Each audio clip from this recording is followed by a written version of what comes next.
What's up everybody, I'm HoopsandHipHop. So recently, amongst all the other things that were revealed about Sword and Shield not too long ago, the topic of Sword and Shield's post-game was also discussed in an interview with the director of the game, Shigeru Ohmori. While he didn't say what the post-game would consist of, he did say that there would be, quote, a lot of content to enjoy after the story is finished. Post-games in Pokemon are always highly anticipated, and even though they haven't necessarily been amazing in recent years, there's always hope that Game Freak will give us something amazing with the newest Pokemon titles. So today we're going to be looking at my top 5 post-game ideas for Pokemon Sword and Shield. Now this list is going to consist of a mix of things that I personally feel are likely, new ideas that I personally came up myself that are a little more out there, and it's also not going to consist of your typical things like a second region or a battle frontier, just for the purpose of keeping the video fun and just interesting, because who knows if those things are going to happen anyway.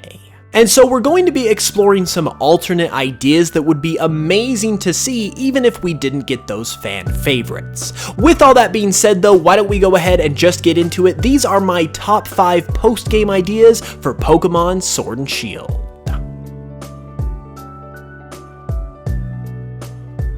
In at the number 5 spot is probably the one that is also the least likely, and that would be legendary Pokemon events. No, I'm not talking about event Pokemon like we saw in Diamond and Pearl. I'm talking about actual legendary Pokemon events where you can find and catch legendary Pokemon from other generations, similar to how we saw in Black and White 2, where you were able to catch Latios and Latias, the Lake Guardians, and a bunch of other legendary Pokemon that weren't native to that generation. The reason why this one is under fire is because of the whole National Dex situation, but I personally believe that having this kind of event in the game for post-game, where there were a bunch of legendary Pokemon from other gens that you were able to go out into the wild area specifically and find, and they were just really hard to find and locate and very elusive and stuff like that, I think that is honestly a match made in heaven for this game. So even if it is very unlikely with the news that we recently learned, I am going to hold on to hope until it is absolutely confirmed that this is not happening, because I just think not only would this be amazing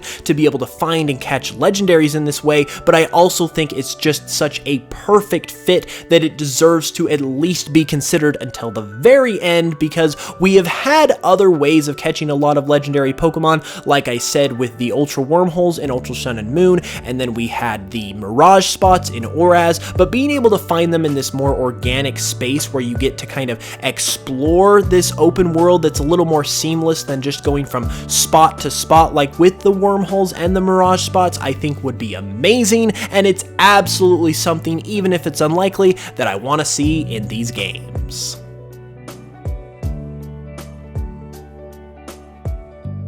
In at number 4 is what I would call my black sheep pick. That's something that I came up with myself as opposed to looking back at previous Pokemon games and seeing what works, so the probability of it is probably in question, but I think it would be amazing to have anyway, and that is the idea of special Pokemon appearing in the wild area. Now this would be very similar to Swarm Pokemon that we've seen in previous games, where after you beat the main story, you'll hear reports of various Pokemon appearing in various areas throughout the region that you normally wouldn't be able to catch, and then you have a chance to catch them. This would work that same way, but these particular Pokemon that would be appearing would have an extra something going for them that would make them even more enticing to go seek out. Things like perfect IVs or increased shiny odds, just different things like that that make these Pokemon truly special and make them truly desirable in terms of you wanting to go out and find them. I personally think something like this would be amazing, because not only would it give you some amazing Pokemon to have the chance to catch, either for competitive reasons or for just shiny reasons if you're a shiny hunter, but on top of that, it would really incentivize exploration, because all of this would be taking place within the wild area. And I don't know about you guys, but once again, similar to the number 5 point, I just think the idea of exploring this wild area and looking under every nook and cranny and being able to eventually find a really special Pokemon at the end of the tunnel. I think that is just the absolute perfect way to be able to catch rare Pokemon. I think it's a match made in heaven, and I really feel like they need to take advantage of that idea in some way, shape, or form. And I think this idea of special Pokemon, where maybe one day they have increased shiny odds, or another day they have perfect IVs, or maybe even there's just some extremely rare Pokemon that are more common on any given day. Whatever they decide to do, I would really like to see something like this happen, because I think it would make use of the wild area perfectly.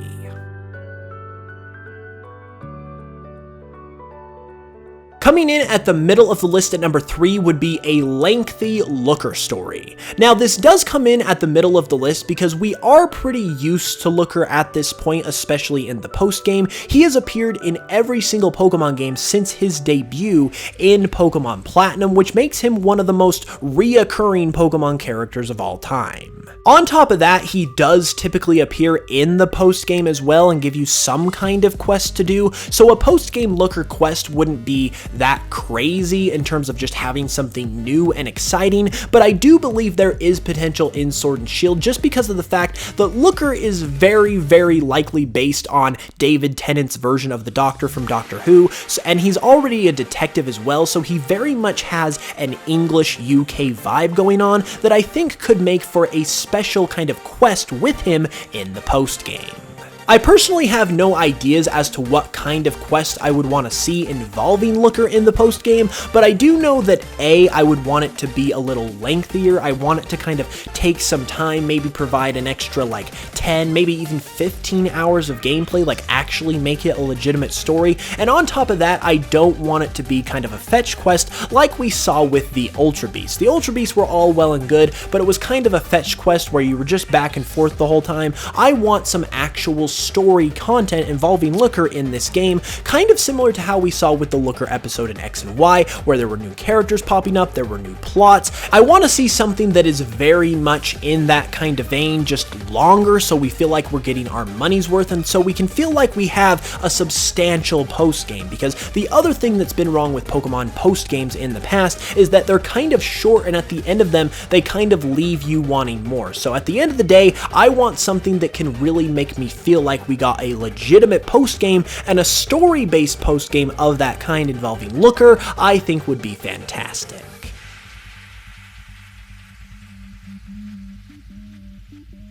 And speaking of story-based post-games, another thing I want to see return into the post-game of Pokemon is another post-game episode, if you will, similar to the Delta episode in Oraz, where we got new characters introduced, lore was explained, and overall it was a very story-heavy element of the game after the main story was completed. The Delta episode is probably the best post-game in Pokemon, at least in my opinion, that we have seen in recent years, and the only complaint I have about it is that it was too short. I personally would like to see a longer post-game of this vein, but other than that, this is exactly the kind of thing I want to see. I want to see new characters introduced. I want to see long-time lore of the Pokemon world explained. I want a new plot that actually means something, that's actually important. And then, most importantly, probably, I want it to last a long time and once again make me feel like I'm getting my money's worth. And I think the Galar region in particular and Sword and Shield has a great opportunity to do this, involving something with the Kalos region.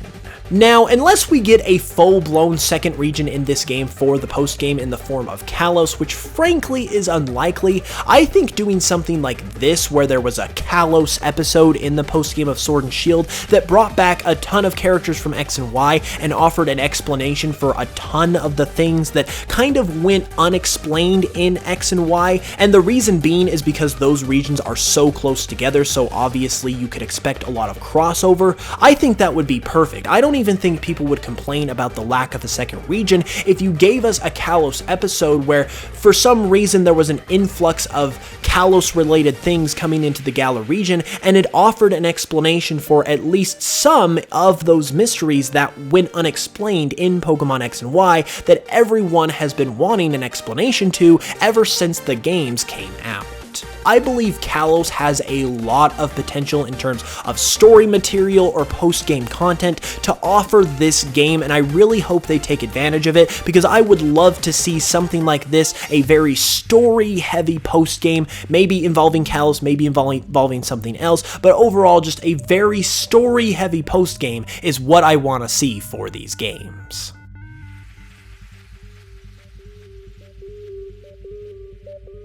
And my number one post-game idea for what I want to see in the post-game of Sword and Shield is some kind of new explorable area opening up after you defeat the main story. Now, as much as I love story and lore and all that kind of stuff that I explained with previous picks, nothing makes me feel like I am getting real legitimate content out of a post-game like being able to explore a brand new area. I was spoiled very early on in my Pokemon experience by getting Kanto and Gold and Silver when I was just a little kid, and ever since then I've wanted to see that second region mechanic make a return. But even when it doesn't, whenever we get a new area into the post game of a Pokemon game where we're able to kind of just go out and explore and it's just all new to us, it feels kind of like a mini region in and of itself, I think that is honestly the best way to do a post game, because you can honestly integrate every other element that we've talked about in this game in this kind of setting as well.